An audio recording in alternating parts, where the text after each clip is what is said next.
വളരെ അവിചാരിതമായി പോയി.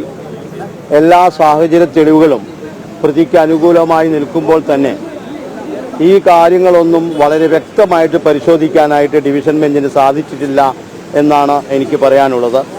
ഒരു ട്രയൽ നടത്തുന്ന സമയത്ത് ഒരു ട്രയൽ അഭിഭാഷകൻ എന്ന നിലയിൽ എല്ലാ കാര്യങ്ങളും മുടിനാരിഴ കീറിപ്പരുതി കൊണ്ട് ഇതിലെല്ലാ കാര്യങ്ങളും കോടതിയിൽ സമർപ്പിച്ചതാണ്. ആകെയുള്ള മെഡിക്കൽ എവിഡൻസ് എന്ന് പറയുന്നത് ഈ പറയുന്ന കുട്ടിക്ക് ഉപദ്രവിച്ചു എന്നുള്ളത്, ആ ഉപദ്രവിച്ചത് പ്രതിയല്ല എന്ന് കോടതിയിൽ ആവർത്തിച്ച് പറഞ്ഞതാണ്. ഈ കാര്യങ്ങളൊന്നും രണ്ടാമത് പരിഗണിക്കാനായിട്ട് കോടതിക്ക് സാധിച്ചിട്ടില്ല.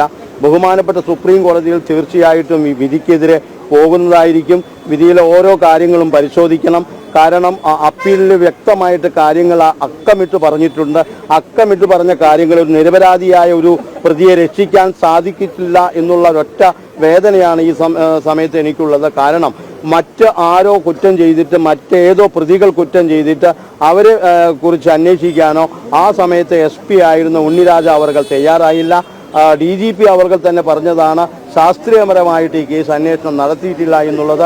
ഈ കാരണങ്ങൾ കൊണ്ട് പുതിയ അന്വേഷണ ഉദ്യോഗസ്ഥരും പുതിയ അന്വേഷണ സംവിധാനങ്ങളും വന്നുകൊണ്ട് സന്ധ്യയുടെ നേതൃത്വത്തിൽ പുതിയ അന്വേഷണം നടക്കുകയും അതിൻ്റെ പര്യവസാനമാണ് ഈ കേസിൽ ഒരു പ്രതിയും ആ പ്രതിയോടൊപ്പം ഉണ്ടായിരുന്ന മറ്റുള്ളവരെ അന്വേഷിക്കാൻ അവർ തയ്യാറാവുകയും ചെയ്യാതെ ഈ പറയുന്ന ഒരു സാധാ ഇളുന്ത് പയ്യനെ കൊണ്ട് ഇത്രയും ശക്തയായ ഒരു വ്യക്തിയെ കീഴ്പ്പെടുത്തുകയും അവർക്കെതിരെ ഉള്ള ബലാത്സംഗം നടക്കുകയും ചെയ്തു എന്ന് പറയുന്നത് വളരെ നിയമവിരുദ്ധമാണ്.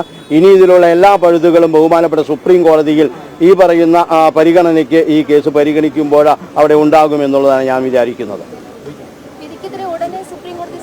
തീർച്ചയായിട്ടും കോപ്പി ശേഖരിച്ചതിന് ശേഷം അവരുടെ ആളുകളുമായി ബന്ധപ്പെട്ടതിന് ശേഷം സംഘടനയുമായി ബന്ധപ്പെട്ടതിന് ശേഷം സുപ്രീം കോടതിയെ സമീപിക്കുന്നതായിരിക്കും.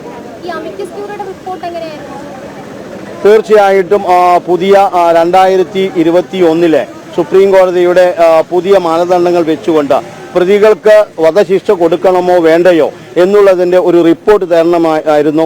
ആ റിപ്പോർട്ട് കാര്യക്ഷമമായ രീതിയിൽ തേടിയിട്ടില്ല. പ്രതിയിൽ ചെന്ന് അന്വേഷിക്കുകയോ പ്രതിയുടെ കുടുംബത്തെക്കുറിച്ച് അന്വേഷിക്കുകയോ പ്രതിഭാഗത്തെ അഭിഭാഷകരെ കുറിച്ച് അന്വേഷിക്കുകയോ ഈ പറയുന്ന അമിക്കസ് ക്യൂറി ചെയ്തിട്ടില്ല, അല്ലെങ്കിൽ കോടതി ചെയ്തിട്ടില്ല. ബഹുമാനപ്പെട്ട സുപ്രീം കോടതി പറയുന്നത് എല്ലാ വധശിക്ഷകൾ നടക്കുന്നതിനേക്കാൾ മുൻപ് ഒരു വിശദമായ അന്വേഷണം നടത്തേണ്ടതാണ്. പക്ഷേ ഈ കേസിൽ അങ്ങനെ ഒരു അന്വേഷണം നടത്തിയതായിട്ട് എനിക്ക് മനസ്സിലാക്കാൻ സാധിക്കുന്നില്ല.